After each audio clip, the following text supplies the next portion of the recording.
What is the connection between Hollywood super agent turned media mogul Charles D. King and the show LA Law? You just might be surprised. In this episode of Black Business Icons, we take a closer look at the man who has made it his mission to amplify and elevate diverse voices in Hollywood, Charles D. King. I'm Lamar Tyler, founder of Traffic, Sales, and Profit. And I'm Freddie Taylor, founder of Urban Intellectuals. Welcome to Black Business Icons, the show that highlights the journey, contributions, and achievements of Black business leaders and entrepreneurs. You know, Lamar, representation is important, especially on camera, right? That's true. But you know what's even more important than that? What's that? Man, who gets to make the decision on what we're gonna see on camera? That's of critical importance. You might not have heard of Charles D. King, but I bet you've probably seen some of his projects.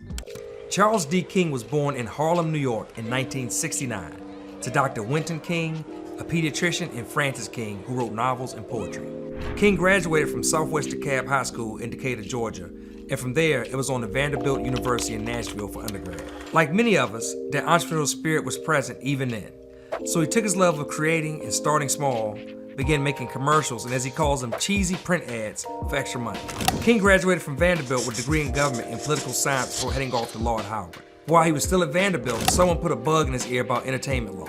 He wasn't even sure what an entertainment lawyer did, but as soon as he found out, that became the new focus at Howard. And this is where Blair Underwood comes in. Turns out King used to watch LA Law with his mother, and there, he saw something that was a bit of a rarity on television, someone who looked like him. Here was a confident young brother who had a commanding screen presence, playing a role about an industry King wanted to be in. A bit later, someone mentioned to him they thought he'd make a great agent. And again, not knowing exactly what an agent did, but he found out and realized it was a perfect way to marry his legal acumen with his eye for talent. Now let's be real. It's hard to make your mark on Hollywood if you're at Howard, logistically speaking. So that meant King had to move.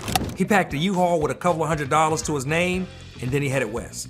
When he got there, he landed a job at the prestigious William Morris Agency, the oldest and one of the most prominent talent agencies in the business. But no one starts as an agent, and neither did King. So where did he start? He took those shiny degrees from Vanderbilt and Howard University and started in the mailroom. The William Morris Agency, now William Morris Endeavor, was known for its prestigious and highly competitive mailroom training program. And that was the traditional entry point for those looking to become agents. Brother, you remember these? I sure do, but I guarantee you nobody under the age of 30 probably does. Right, I'm actually sure of that. It's true, that's where Charles D. King started, in the mailroom, but he got a chance to deliver these from office to office. It was a great opportunity because he got to learn how the business worked, see how different people operated in their positions, and he took full advantage of those opportunities and grew as a result.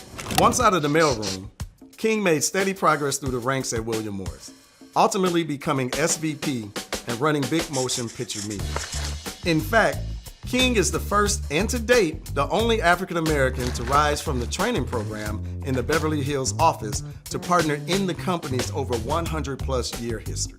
Then came 2015 and the hashtag Oscars So White. Oscars So White, they asked to touch my hair. White. The hashtag began trending in response to the fact that out of 20 actors nominated that year, none were people of color. That was also the year that King left William Morris and founded Macro, a multi-platform media company that focuses on producing and financing film and television projects that center around the stories and experiences of people of color.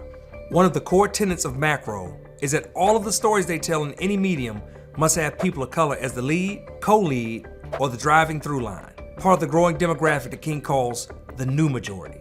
But getting studios to see that the health of their industry depended on telling stories of underserved populations wasn't easy. So instead of waiting for answers, he found other ways to get his project made. That included non-traditional funding methods and innovative financing approaches. Macro tapped into private equity, even crowdfunding, which allowed them to have greater creative control and flexibility in producing content that aligns with their mission. And they've been busy ever since with some projects that you may have heard about. Let's dive into a few of these. Freddie, Mudbound. Have you seen it? I haven't. It's a critically acclaimed film directed by Dee Rees, produced by Macro, and they released it on Netflix. It explores the lives of two families, one black and one white, in rural Mississippi during and after World War II. You know that sounds like something to watch. All right, Freddie, you had to see this one. What about Sorry to Bother You? I've seen it. Okay, great. That surreal comedy film Directed by Boots Riley, was produced in collaboration again with Macro. It featured a unique and thought-provoking narrative about a telemarketer who discovers a bizarre corporate world. And when they say bizarre, that was bizarre. It was definitely bizarre. All right, good brother, how about this? Have you seen Fences? With Denzel? Yes. Opening weekend. Any Denzel movie, opening weekend, I'm there. Any Denzel movie opening weekend. We got a fan over here. While not a Macro production, the film adaptation of August Wilson's play starred and was directed by Denzel Washington, who is associated with Macro. The film deals with themes of race, family, and personal aspirations. I got another one for you. Judas and the Black Messiah. Macro was involved in the production of this film, which tells the story of the FBI's infiltration of the Black Panther Party and the assassination of Fred Hampton, a prominent leader in the Black Panther Party. All right, I know you've seen this one. Macro has been involved in producing the HBO series Insecure, created by and starring Issa Rae, who was also one of our traffic sales and profit speakers at our conference. She had an amazing discussion. She sure did. The show explores the lives and relationships of Black women in Los Angeles. King is recognized for his efforts in advancing diversity and representation in the entertainment industry. He's been an advocate for telling underrepresented stories and supporting creators from diverse backgrounds. King's work at Macro and his commitment to diversity in entertainment have earned him numerous accolades and recognition. He has been included in Forbes' list of the 100 most powerful people in entertainment and the Time 100 list of the world's most influential people. I've loved this conversation because I feel like this guy is our man on the inside, right? Somebody making it happen. And Freddie, the wild thing is, I'm sure most Black Americans probably don't even know his name, but they've seen his product, and that's what's most important.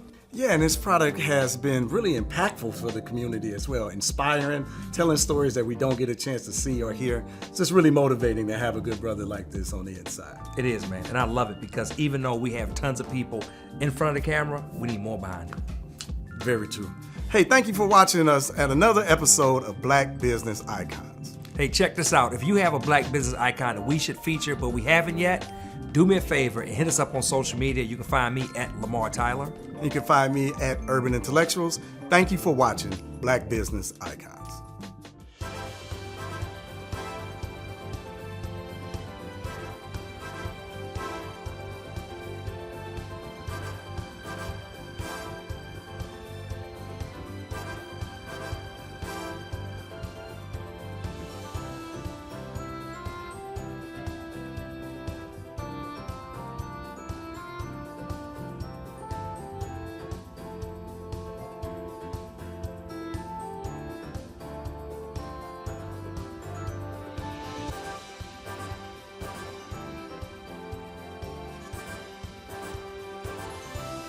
The Convo, your home for conversations on Black entrepreneurship and wealth, available on your favorite platforms.